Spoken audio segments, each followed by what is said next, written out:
1000 வருஷத்துக்கு முன்னாடி சோழா டைனஸ்டி காலகட்டத்துல ராஜராஜ சோழன் ஒரு கோவில் கட்டுறதுக்காக ஆசைப்பட்டாரு. அவரு அதுக்காக ஒரு இடத்தையும் செலக்ட் பண்ணாரு.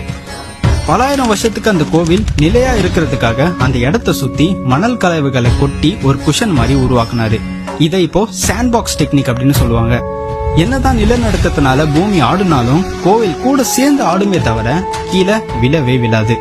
கிரானைட் கற்களால உருவாக்கணும்னு நினைச்சாரு. பட் அந்த இடத்த சுத்தி 100 கிலோமீட்டர் ரேடியஸ்க்கு ஒரு குவாரியும் கிடையாது. ஆனா இந்த கோவில் 1,30,000 டன்ஸ் ஆஃப் கிரானைட் கற்களால கன்ஸ்ட்ரக்ட் பண்ணது. அப்போ நினைச்சு பாருங்க எவ்வளவு பெரிய சூப்பர் டிரான்ஸ்போர்டேஷன் அந்த இடத்துல நடந்திருக்கும்னு. இந்த கற்களை சிமெண்ட் வச்சோ இல்ல வேற எந்த கலவையை வச்சோ கட்டல. அந்த கற்களை இன்டர்லாக் பண்ணி அந்த கோவிலை கட்டியிருக்காங்க. பல பிரம்மாண்டமான ஆர்கிடெக்சர், நிறைய அழகான பெயிண்டிங்ஸ்லாம் அந்த கோவில்ல இருக்கு. எல்லா ஒர்க்கும் முடிஞ்சக்கு அப்புறம் கன்ஃபர்மேஷனுக்காக ராஜராஜ சோழர் அந்த ஆர்கிடெக்ட் கிட்ட ஒரு கேள்வி கேட்கிறாரு. என்னன்னா, இந்த கோவில் எந்த ஒரு சூழ்நிலையிலும் கீழே விழுந்துராதுல?